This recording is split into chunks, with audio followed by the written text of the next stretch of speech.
नमस्कार, स्वागत आहे तुमचं पल्लवीज किचनमध्ये. आणि आज आपण इथे बनवणार आहोत वाफेवरचे तांदळाचे पापड. तर हे पापड कसे बनवायचे आहेत, तर मी या व्हिडिओमध्ये तुम्हाला दाखवणार आहे की हे वाफेवरचे पापड कसे बनवायचे आहेत. तर व्हिडिओला असंच कनेक्ट राहा. तर इथे मी रेशनचा तांदूळ घेतलेला आहे आणि तो तांदूळ स्वच्छ निवडून 2-3 पाण्याने धुवून आपल्याला 1 दिवस भिजत घालायचा आहे. आणि हा पूर्ण 1 दिवस भिजल्यानंतर यावरचं सगळं पाणी काढून घ्यायचं आहे आणि पूर्ण पाणी काढून परत एकदा आणखी स्वच्छ पाणी टाकून हा तांदूळ आपल्याला धुवून घ्यायचा आहे. आणि हा तांदूळ पूर्ण धुवून झाल्यानंतर आपल्याला एका चाळणीमध्ये हा तांदूळ निथळत ठेवायचा आहे.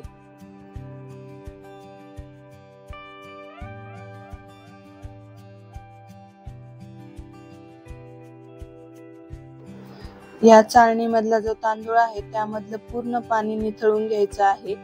आणि पूर्ण पाणी निथळून झाल्यानंतर आपल्याला याला कॉटनच्या कपड्यावरती असं सावलीमध्येच सुकवायचं आहे. फॅनच्या हवेखाली एकदम पातळ असं पांगून घ्यायचं आहे सगळीकडे, जेणेकरून आपला तांदूळ चांगला सुकला जाईल. आणि तो आपल्याला चांगला सुकवल्यानंतर दळून आणायचा आहे हा तांदूळ.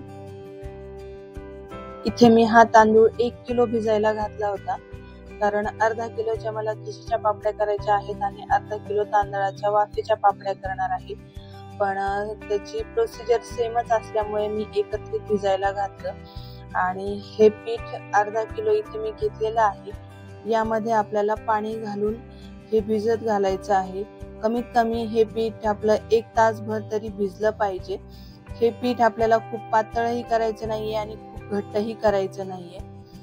अशा पद्धतीने तुम्ही हे पीठ भिजत ठेवायचं आहे.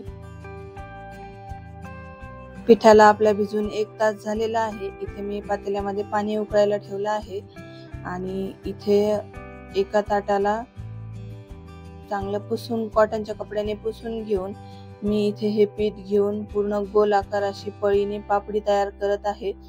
तसे मी ह्या पातेल्यावरती जे ताट ठेवलेलं आहे त्यावरती पण याच पद्धतीने करून हे पातेल्यावरती पालथं घातलेलं आहे. आणि आता आपण हे ताट काढून घेणार आहोत खाली आणि हे ठेवायचं आहे थंड पाण्यामध्ये. थंड म्हणजे नॉर्मल पाणी आहे आपलं हे. आणि यावरती थोडंसं पाणी टाकून सुईने पूर्ण साईडने फिरवून घ्यायची आहे. आणि ते सगळ्या कडा अशा काढून घेतल्या की आपली ही पापडी लगेच अशी या पद्धतीने एकदम सॉफ्टली निघून येत आहे.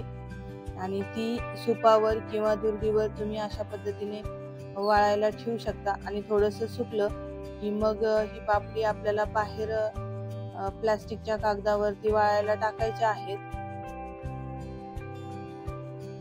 अशाच सेम पद्धतीने आपल्याला या सगळ्या पापड्या करून घ्यायच्या आहेत.